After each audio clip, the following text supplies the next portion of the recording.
But it was just an epic party, and I want to say a big thank you to the team that made it happen. Emily, you worked so hard just getting all of our decorations and the kids and parents space ready to go. That was excellent, so thank you for all your hard work. I know Kale, you just did a brilliant job. I don't know if he's still in the room. Here he is. Great job, man, with the basketball comp. There were so many different people on our team and our pastoral team just doing so much, but I just want to give a huge shout out to Crystal particularly for coordinating us all. You were phenomenal, hun. And I think it was our best party yet. It was a huge celebration, almost 300 people here on the day, and I think some of the people who came from Ride, or some of the original team who's helped set it up 10 years ago, were kind of saying, wow, this is it, this is what we've been praying for. And it was almost like the finish, the fulfillment of the dream, and for them it was. But I can tell you, we're just getting started. I don't feel like, oh, well, that's it, we've hit the destination, we're finished. Like, this is exciting, what God is doing in our midst. Jesus is building our church, his church. Jesus is building his church, and it's exciting to see. Even last week, can I just say a well done to those people who were inviting people to come to our 10th birthday party. I'm going to preach today on the power of invitations. And I love that even for our birthday party, people were being invited to that. And you might feel like, oh, you've missed the opportunity, Geoff. Why are you preaching about it? The big party was last week. Well, this thing called Christmas is coming, and we'll be here before we know it. And what I want to say is that in the C3 kind of group of churches, there's this thing called the Big Hug. Now, Pastor Phil and his wife, Chris, founded C3 Church, and Pastor Chris is known for kind of just doing talks and just really embodying this sense of love, welcome, friendliness in this phrase, the big hug. And I know when people come to our church and visit, often that's the feedback we get from visitors. It's like, wow, there was so much love and the food was amazing, the greeting, the friends I made. It's this sense of the big hug. And I really hope you've experienced that. And last week, I hope you experienced it today. And we want to build that culture because it's a culture of love. We love you. You are loved by God. You matter to God. And as I preach on just the power of invitations, I really want to get us kind of in a mindset and ready for this season ahead. And as a church, like, I believe there's challenges sometimes that we can face individually. This isn't a message today about how to pass someone a bit of information. This is actually moving some ground on the inside so that you're ready to be bold and ready to maybe face rejection. That's the scary thing. Or maybe there's fear in actually speaking up and inviting someone to church.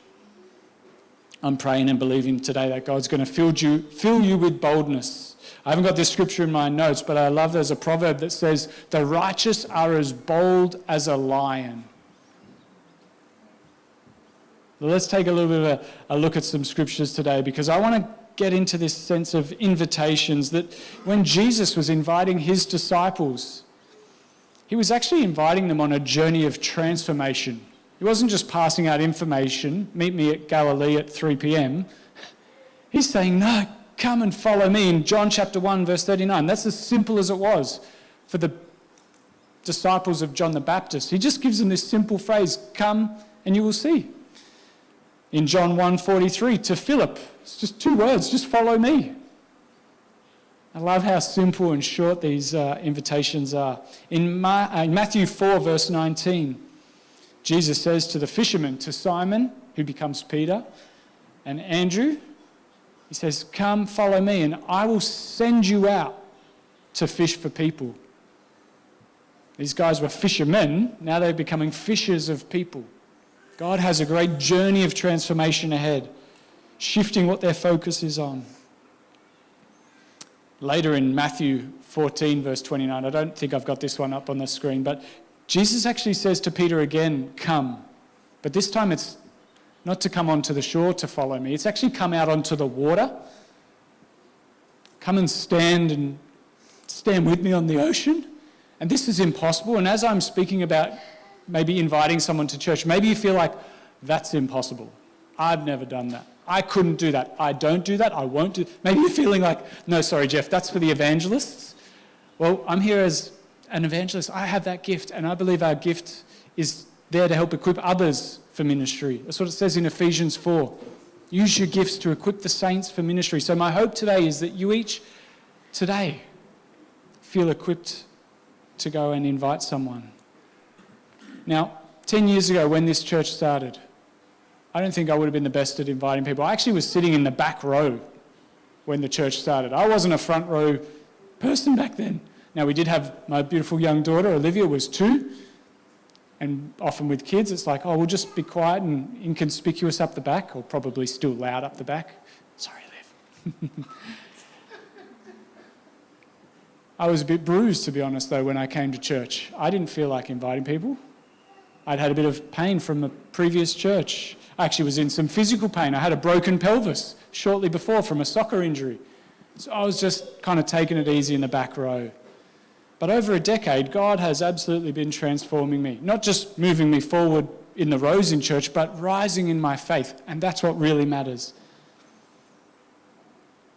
Let's take a look at the journey of someone in Luke chapter 19 who goes on an incredible journey simply because they respond to Jesus. In Luke chapter 19, verse 1, it says, Jesus entered Jericho and was passing through. A man was there by the name of Zacchaeus. He was a chief tax collector and he was wealthy. Now, I'll just pause, because a tax collector wasn't collecting taxes to give back to the people, democracy for the people, by the people. Like, this wasn't as good as kind of maybe giving taxes today, whatever you think of politics. But what he was doing was, as a Jewish person, he was taking taxes from all these people so that he could give it to Rome, give it to the empire that was ruling in the day. And he was taking more than he needed. He was extorting his own people for his own good and to help the Roman Empire. Now, it says in verse 3, he wanted to see who Jesus was. But because he was short, he could not see over the crowd. So he ran ahead and he climbed a sycamore fig tree to see him, since Jesus was coming that way. When Jesus reached the spot, he looked up and he said to him, Zacchaeus, come down immediately. I must stay at your house today. This is very bold of Jesus. In our culture today, we don't sort of go inviting ourselves to other people's houses very much. It's a bit forward, isn't it, to be like, hey, Gua, I've heard there's a good lunch at your house today. I'm coming. You're what? You're coming to my house for lunch? It's a bit bold. But Jesus does this to Zacchaeus. And listen, this is what happens. It says in verse 6, so he came down at once and he welcomed him gladly. He was very happy for Jesus to come and he welcomes him. But verse 7 says, all the people saw this and began to mutter. He's gone to the guest of a sinner. This is the grumbling of the people. But Zacchaeus, he stood up and he said to the Lord, look, Lord, here and now I give half of my possessions to the poor. And if I've cheated anybody out of anything, which kind of means he knew he had. But listen to what he says. He says, I will pay back 4 times the amount. What a moment of transformation this individual goes on, from being greedy to being generous, all because of the invitation, Jesus coming to spend time at his house. And Jesus finishes this passage brilliantly. In verse 9, Jesus said to him, today salvation has come to this house, because this man too is a son of Abraham. You know, Josie was talking about the identity crisis.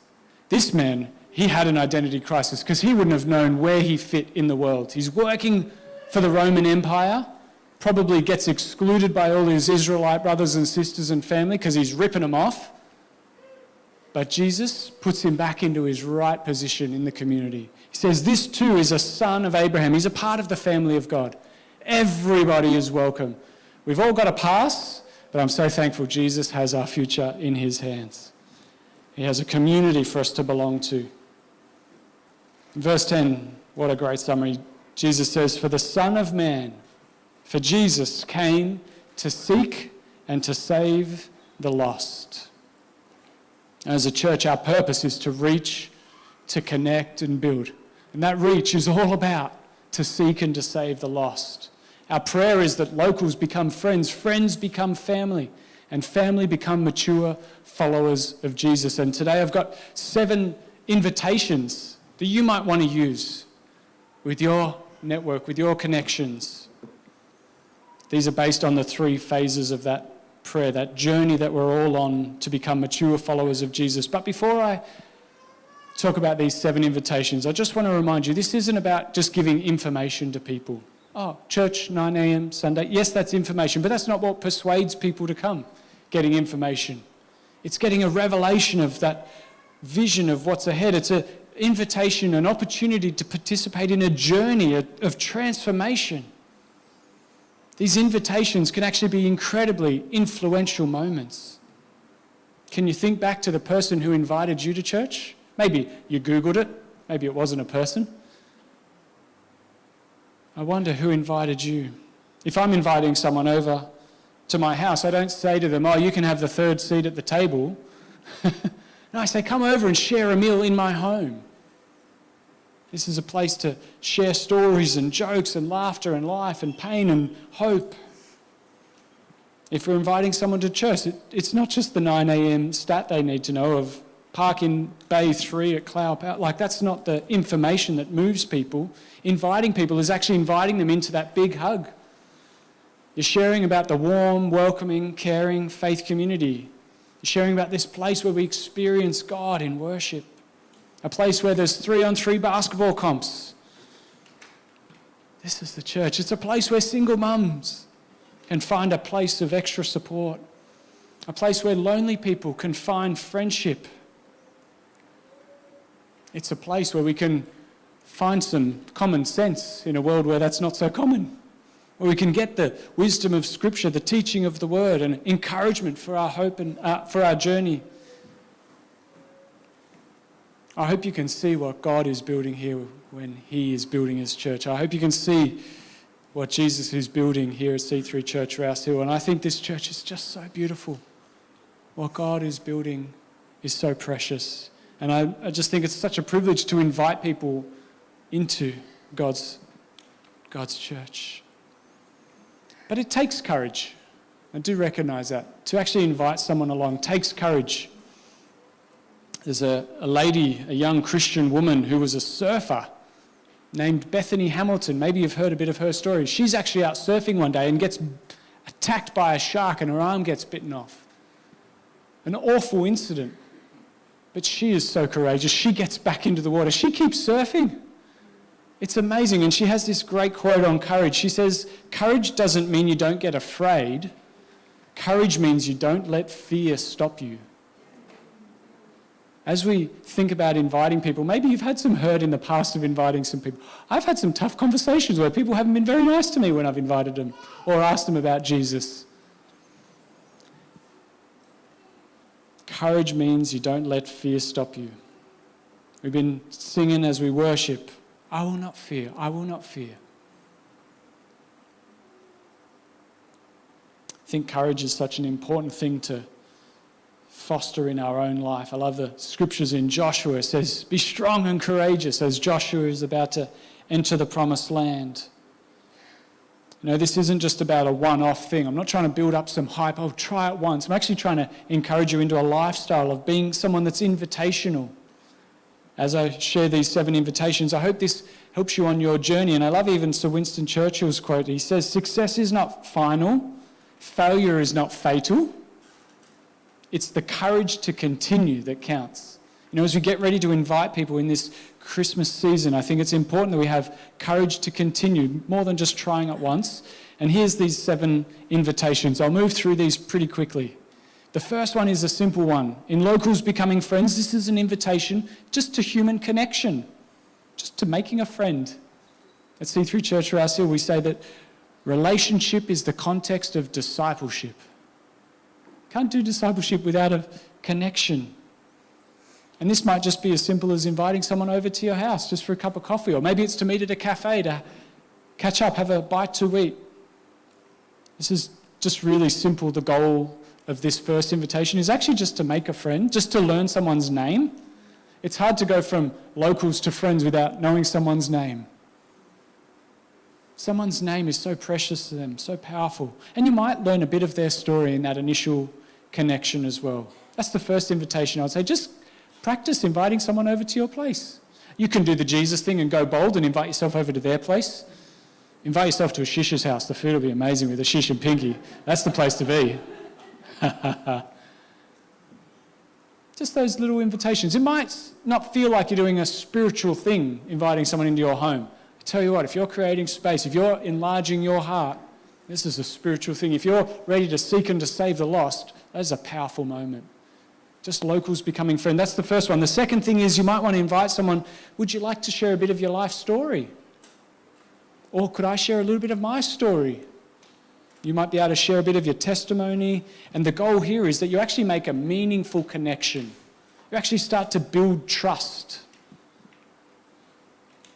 You might have some openness to the spiritual conversations, and that's great if that opens up. But can I just remind us that Jesus taught us in Luke's gospel about finding a person of peace. It's okay if you try and reach out to someone and maybe you meet up, but it doesn't all go that, like, it's all good.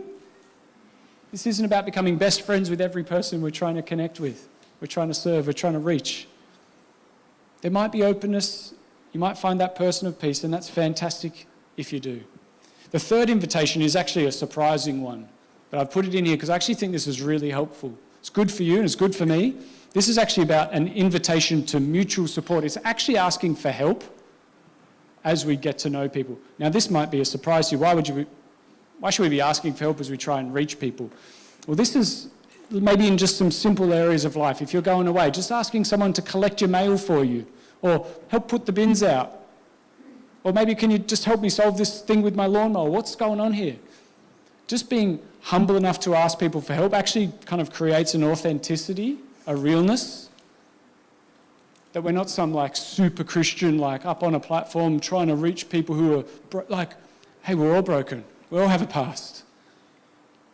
And this is about no facades and just starting to let people into our lives.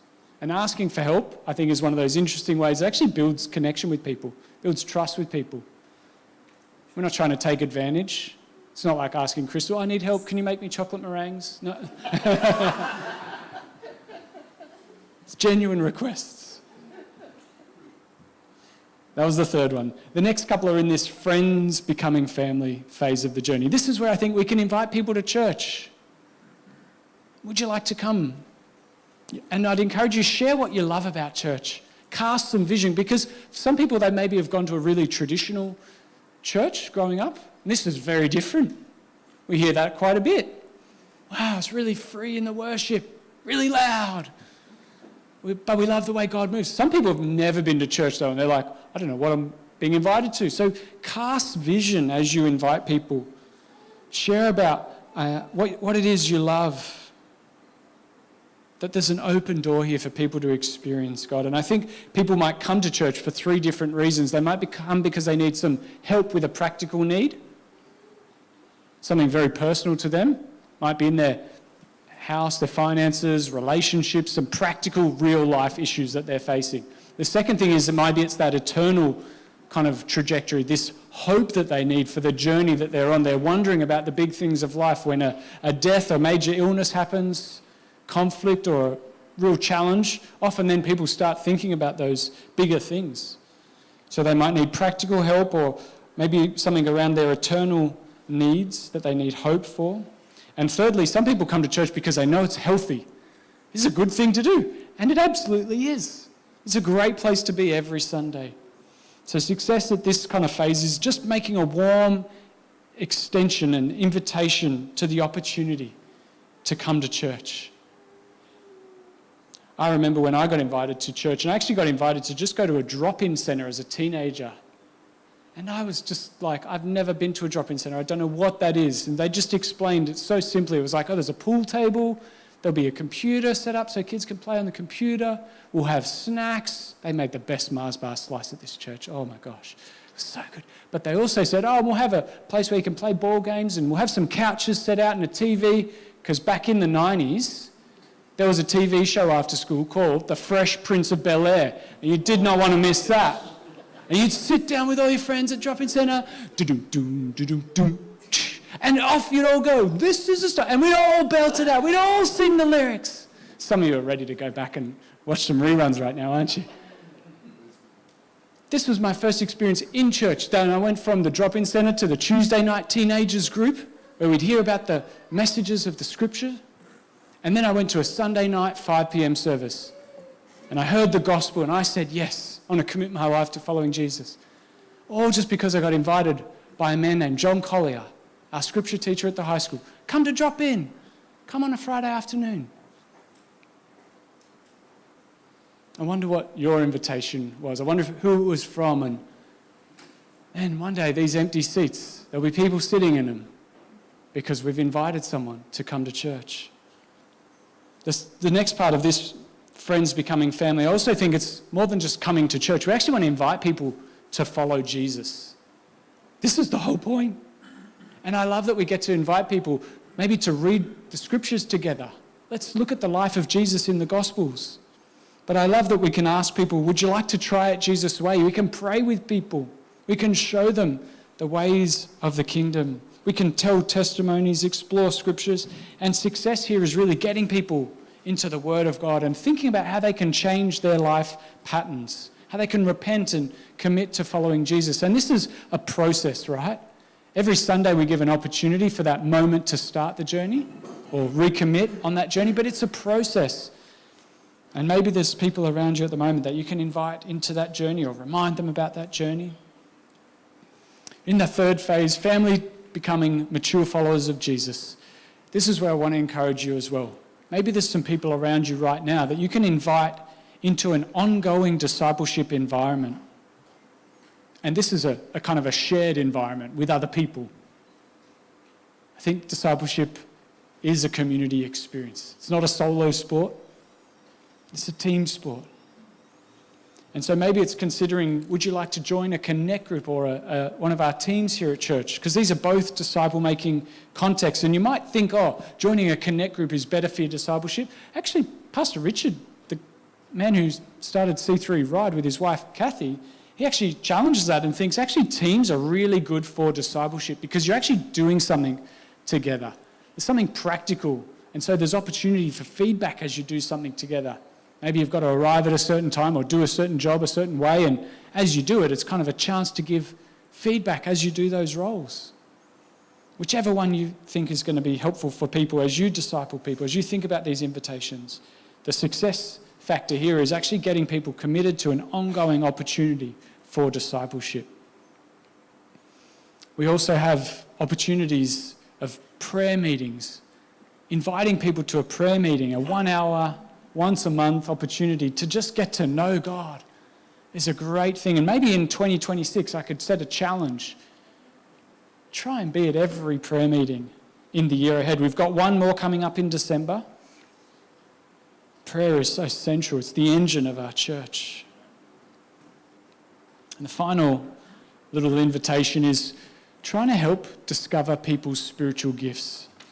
As we grow in our gifts and help other people grow in their gifts, I wonder how you can identify the gifts by giving invitations to people. Maybe there's a chance to affirm a gift in someone or encourage and help someone develop their spiritual gift. I think right now as we think about the season ahead, it's so important that we think about the relationships that we've got, all the different people that we know, and God has gifted you to reach, to connect and to build people. And there's some people where you think, yep, I've been building a really nice connection through 2025. Now it's a good time to send out that invitation. There might be people God puts on your heart, though, just to pray for and invite. And nothing is impossible for those who believe. This isn't about our good works. This is about the grace of God reaching people. And I think just one of the best things that we have to offer is a loving community. As we invite people, I think the loneliness epidemic in our society is such a real thing right now that people are looking for genuine connection. They're looking for a meaningful experience, something that actually matters, people who genuinely care. And I love that as we do Christmas all through December, there'll be great opportunities every Sunday for people to experience the big hug, but then we're also going to, on Christmas Eve, have an epic potluck dinner where you bring something to share, and we'll set out the tables and we'll have a huge feast together. We'll have a worship service after as well, but I think that would be a great opportunity because while there's people who are lonely in our area, we've got reaching to do.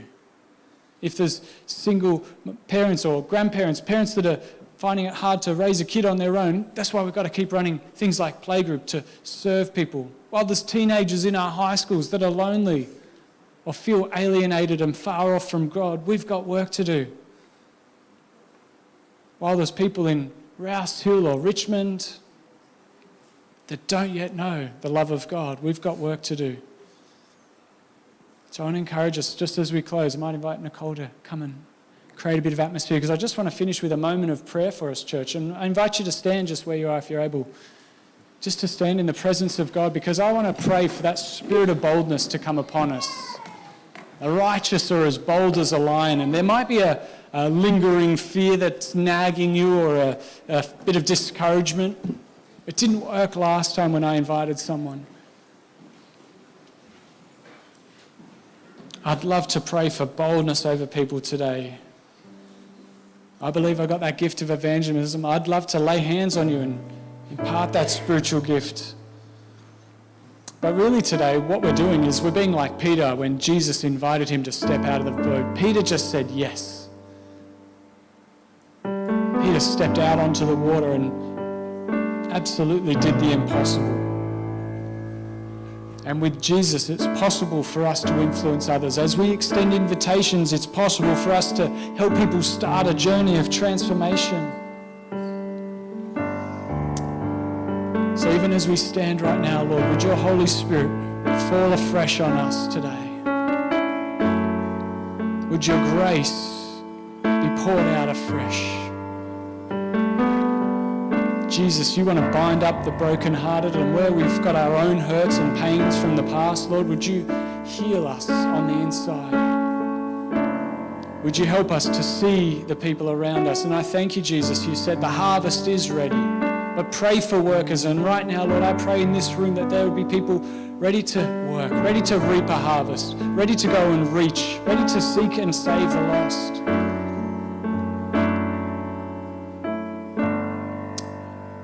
Holy Spirit, right now, would you just maybe bring to mind a person, a friend, a neighbour, colleague, someone that we could invite. And church, why don't we just take a moment just to pray for that person? Thank you, Lord. Thank you, Lord. Thank you, Jesus. Right now, Holy Spirit, we pray like Pastor Kathy saw last week, that a cloud or a wave of the glory of God would come upon us, upon our leaders, upon every member of our church, every visitor. We pray for the glory of God over every man and woman, child here in this church, that we would be able to reach effectively this community.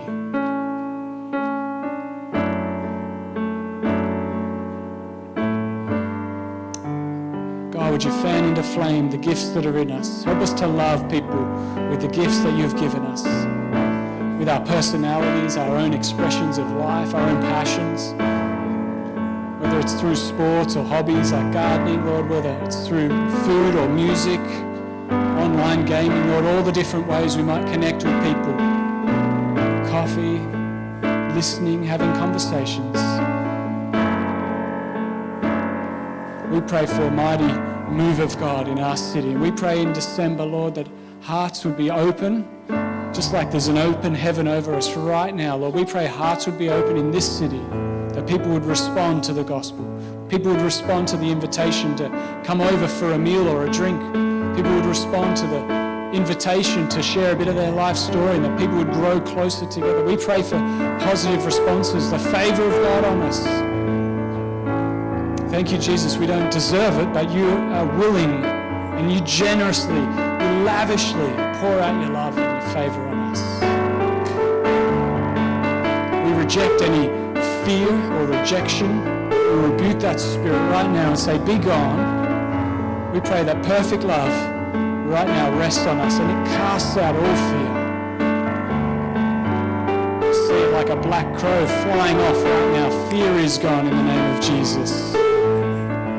Thank you, Holy Spirit. Your peace rests upon us like a dove. We thank you, Jesus, for your peace, your mercy, your goodness. We pray that over our teenagers, our young adults, Lord. We pray for a mighty move of God across our young adults.